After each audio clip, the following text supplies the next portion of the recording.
Olacak yanına gel olacak.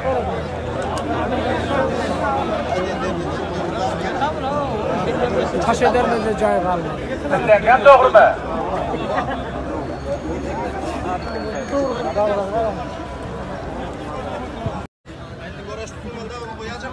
Adam korkacak. İki neferde. İki neferde tuturmuş mu? Ha. Adam korkacak. Görüş tutacağım kendine adam olacak. Evet, çarkında arkadaşlar.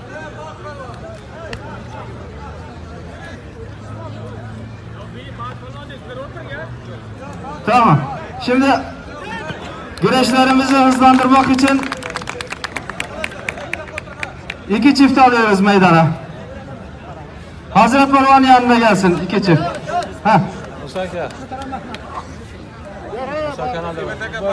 Hakemlerimiz güreşleri dikkatli izleyin.